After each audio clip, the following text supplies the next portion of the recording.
السلام علیکم.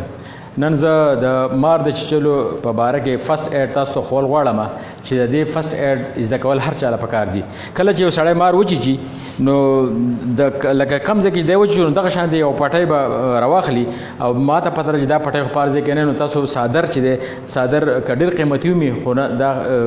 مریض دغه ډېر زیات ضروري دی. د هغې نه داسې یو غټ پیس کټ کړئ لکه دا چې دی او اوږد او کم ځای لکه مثال په طور باندې د خپل دا ځای چې چلی ده نو فوراً به تاسو د دې ځای کې نه دا پټی دا وهل شروع کړئ. د دې ځای کې نه ښه ټیټ ټیټ دغه شان دا به تاسو تاو کوئ په ښکته به راشئ د دې پټۍ مقصد دا دی چې دا موږ ټیټ ټیټ وتړو او د دې پکې د وینې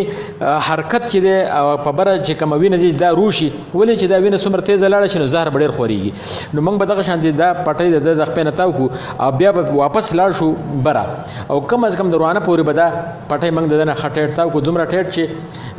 د ده د وینې د حرکت بند شي. لکه مثال په طور باندې دا موږ دې کې راورسوله تاسو اوس یې نه چې د خپه بنده شوه بیا تاسو به دې به په خپل خو هیڅ کله نه ځي څوک به یا په شال یا په سټرچر کې به اچوي او د دې نه علاوه تاسو به وختاً فوختاً د نوکونو سین کوئ چې دا نوکونه خو تورېږي نو که لږ لږ تور څه خبره نه ده خو چې کله تاسو پوه شئ دا ډېر تور شو نو بیا به دا پټۍ تاسو دغه کوئ ډیله کوئ او یو 5-6 منټه چې دا نوکونه دا رنګ بدل شي نو بیا به دې تاوال شروع کوي خو مریض به خپل خو نه ځي. دغه شان دي که اوس پر لاس کې مثال په طور باندې دا ځای وچیچو نو د دې ځای نه پټی پتاو کوي په ښکته به راشئ دا لاس به پکې پټ کوئ نوکونه نه واپس بیا لاړ شئ او د دې ځای کې پورې به تاسو دا لاس مکمل بند کړئ او دی به دا لاس حرکت نه کوي. د دې نه علاوه دا مریض چې دی که فرض کړه لاس یې ولې چلی دی نو که دی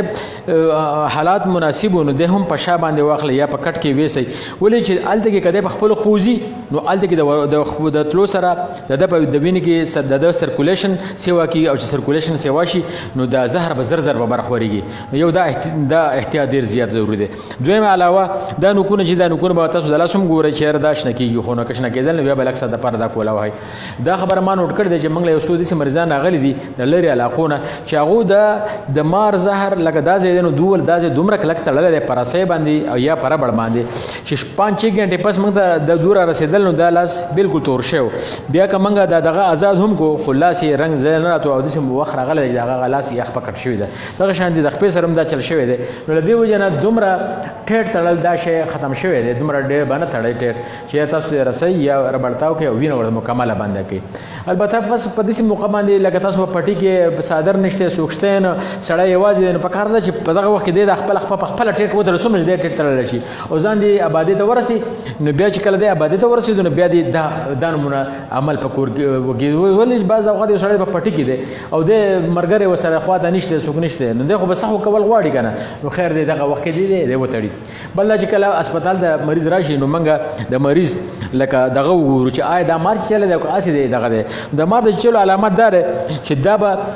لکه دوه شان دوه نشانونه نږدې به وي. ولې چې مار چې کله ټک ورکوي د ده 2 غاښونه زهریلي غاښونه چې په بره خوله کې دي هغه خامخا د هغې نشان راشي او د هغې نه پس دغه خور شي. اوس د دې نه مخکې دا ویم چې کله دا بني ادم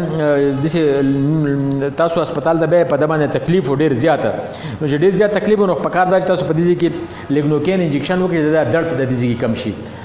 د دې نه ډېر زیات او که ټول وجود خوږېدو نو بیا پکار دا چې اورین انجکشن ورته وکړئ ډیکاډران ورته هم وکړئ او ایویل ورته هم وکړئ او اسپتال طرف ته روان شي. کله اسپتال ته چې لاړ شي نو ډاکټر بیا درته انټي وینم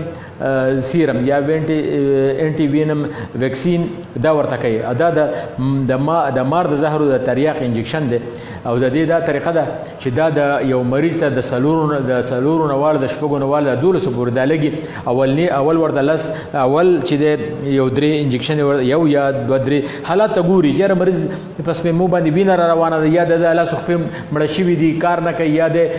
سای بند کېږي نو په کار چې 3 ورته وکړي او د هغې نه پس ګنټه نیمه ورته صبر وکړي که حالات ټیکېدو نو یو 3-4 ورته نور بیا وکړي خو سلو پرک کې او د دې نه علاوه بیا ابزرویشن کې ساتي او داسې مریض په آی سی یو کې بیا پکار ده چې یاره نور څه مشکلات پیدا نه شي. کله نه کله په دې کې ګردې هم پیل کېږي کله نه کله په سر کې بلیډینګ وشي د هغې نه سړی هم بیا وشه کېدی شي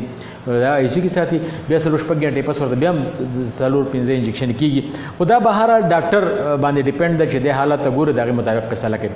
د دې نه علاوه د لوی او د وړو کې یو شانتي ویکسین دي ولې چې زهر خو دوانو ته یو شانتي دي نو هغه په هغه طریقه به واړه ته هم د ویکسین کیږي دا ویډیو چې دا ډیر زیات ضروری ویډیو دی او دا تاسو شیر کړئ چې نن سبا د مارانو ورځې ډیر زیاتې دي نو تاسو چې خلک د دې نه خبر شي او فرست ایډ په خپل ورکول شي او خلکو ته فایده ورسي ډیره مهرباني السلام علیکم